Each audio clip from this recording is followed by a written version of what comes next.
It's always a good idea before you get the new crop in to start using the things out of your freezer if you haven't done so already. And that's one of the things I'm trying to do today. I'm making deconstructed stuffed peppers. And for this, you can do a couple of things out of your freezer. You can brown the ground beef. I've got a pound of lean ground beef or extra lean ground beef, browned it ahead of time and drained it fairly well, and put it in the freezer so that when I'm ready for this, it's ready to go. The other thing I did was I have 2 cups of peppers. And I just cut them up into fairly big chunks, 1/2 to 1 inch chunks, and put them in the freezer. They don't need to be blanched or anything like that. And you can cook them directly from the frozen state. They're already a little bit softened up. We will have some water come out of them, but you want to make sure you get these out of your freezer so you have room for more when fall comes, and room for strawberries in the spring and all the other things that we want to put in there.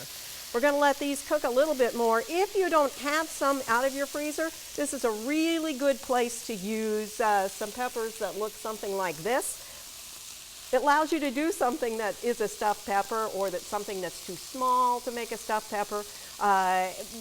This one's just not the right shape.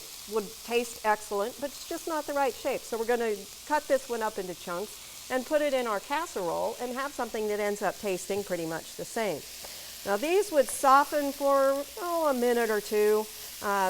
If you were cooking them from fresh, you'd let them soften a little bit more because the freezing process actually softens them to some degree. I've then got 3 cloves of garlic that have been minced fairly finely. You could press them if you chose. And if you didn't have any fresh garlic, you could substitute powdered garlic, about 1/4 of a teaspoon per clove. So it'd be about 3/4 of a teaspoon of powdered garlic in this recipe. And just let that cook up for 20 to 30 seconds. We're only trying to get the flavors and the aromas to release here. If this garlic was the only flavoring that was going to be in this recipe, then you'd want it to cook a little bit longer. But since we have all the other ingredients that are going to provide a lot of flavor with this too, and one of them actually has some garlic in it also, then we don't need to do that.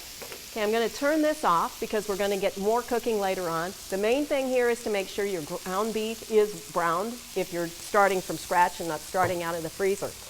The other ingredients that I've got, I have 2 cups of brown rice. Now, if you have other grains, this is 2 cups cooked, not 2 cups and then cook it.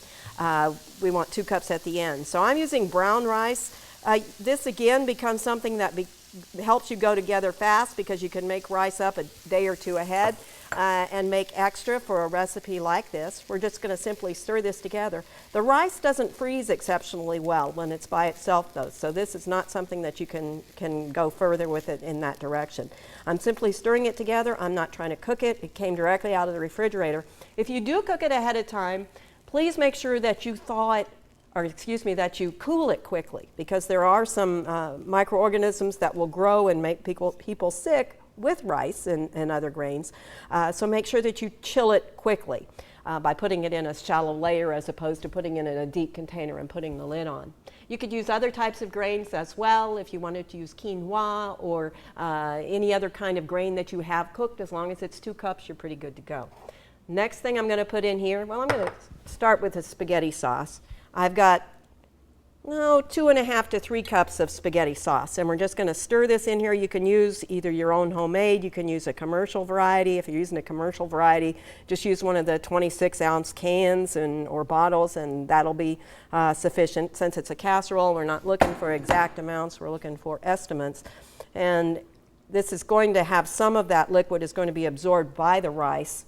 Not a whole lot, but some, because the rice is already cooked. So we don't have to worry about having just spot on exact amount. The last ingredient I'm going to add is about 3/4 of a cup of cheese. Now I'm using an Italian blend cheese. You may have trouble finding that, or you may want to reduce the amount of fat in your cheese blend. If you want to do that, just grate together enough to equal 3/4 of a cup of a mix of something like a reduced fat cheddar, low fat mozzarella, maybe a little bit of Parmesan cheese, and blend those together. You can see this is got a real nice mix to it now. And the process now would be simply to transfer this into see if that is more. I'm going to grab a pot holder just to make sure it's not too hot for me. Transfer this into a casserole that you have prepared by spraying nonstick vegetable spray on. It's a 2-quart casserole, should work just fine. I'm using a rectangular one. You can use whatever shape you've got. In fact, for the one that I have prepared already ahead of time, it's a different shape, and I didn't have 2 the same for this particular size. So last step, spread that out a little bit. Make sure your oven is preheated to 350. And then we're going to put the final touch on here. We've saved a half a cup of cheese, and we're just going to sprinkle that over the top. This is going to go in a 350-degree oven for about 25 minutes, and it'll be ready to go.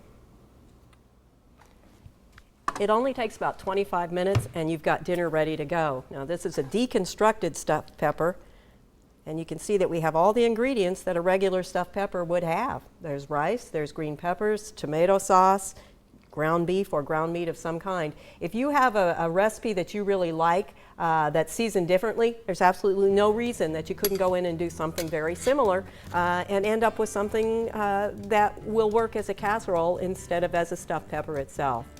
I hope you'll try this one for Oklahoma Gardening. This is Barbara Brown.